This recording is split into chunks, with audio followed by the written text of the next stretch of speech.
आज का आजाद सिपाही अखबार आपने पढ़ा क्या?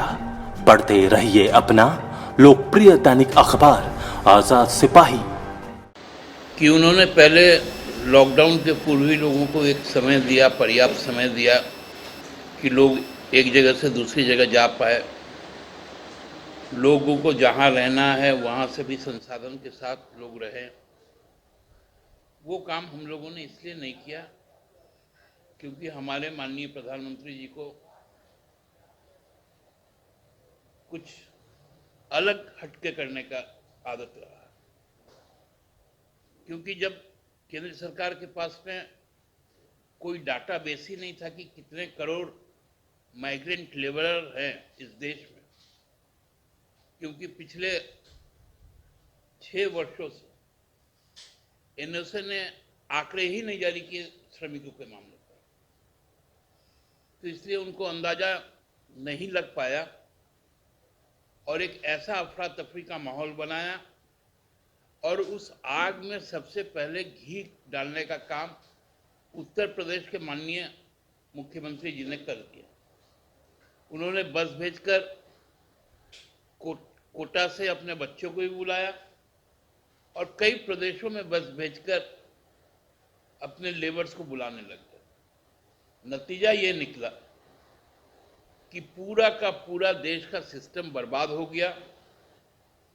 जो एक सिमिलरिटी था वो चरमरा गया, जिसके कारण लेबर पैदल चलने लगे, पटरियों पर कटने लगे, ट्रेनों में मरने लगे, बसों में एक्सीडेंट होते रहे। अपने अपने जो छोटे, कोई टेम्पो में आते हुए मरा, कोई रिक्शा में बैठा हुआ मरा।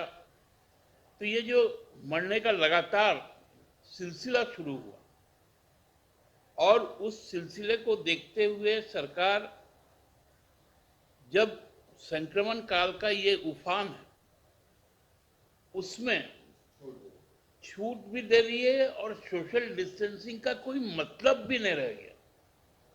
ट्रेनों को फुल स्ट्रेंथ में लाना, बसों को फुल स्ट्रेंथ में लाना, फ्लाइट्स को फुल स्ट्रेंथ में लाना, ये हमको लगता है कि इस संक्रमण को और बढ़ा रहा है।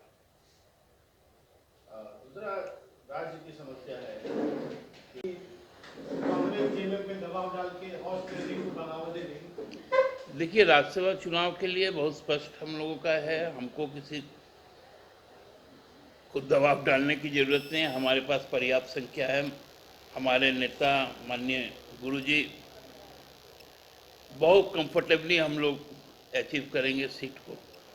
जहाँ तक दूसरा सीट का सवाल है, तो भारतीय जनता पार्टी के अंदर में इतना अंतरकलह है और वो अंतरकलह अब सामने आ रहा है और हमको लगता है कि अंतरकलह के तहत लोग जो उनकी जो विवेचना होगी उससे जब वोट करेंगे तो आराम से हम द्वितीय सीट भी जो कांग्रेस के प्रत्याशी है उसको भी हम लोग कंफर्टेबली निकाल लेंगे। क्या आप चाह रहे हैं कि उनका उपचुनाव भी इस तरह हो जाए जल्द से जल्द? पीछे का क्या लगा?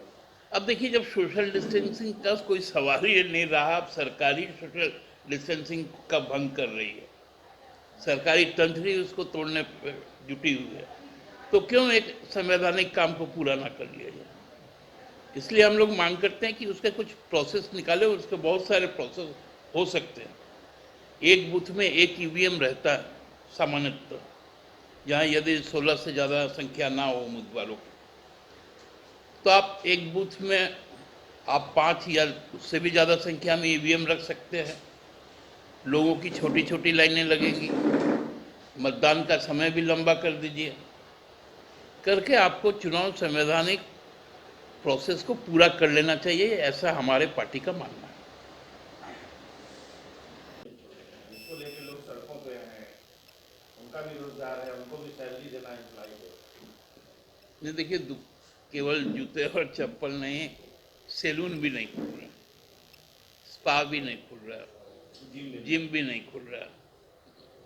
जिस व्यवसाय में कांटेक्ट होता है, चाहे जूता हम लोग कोई भी खरीदने जाते हैं तो जो सेल्समैन के साथ में हम लोगों का सीधा शारीरिक एक जूते को पहनने से लेकर उनका साइज को लेकर, चाहे कपड़ा भी जब हम लोग खरीदने जाते हैं देखते हैं तो उसके ट्रायल भी वहाँ पर होते हैं। तो इन सब चीज़ों को ध्यान में देते हुए सरकार ने अभी ये फैसला किया है। आगे और भी जो समय ये आकलन हो जाएगा, क्योंकि इसका 3 स्टेज रहेगा इस पूरे अनलॉकडाउन का, तो उसमें आगे के निर्णय होंगे।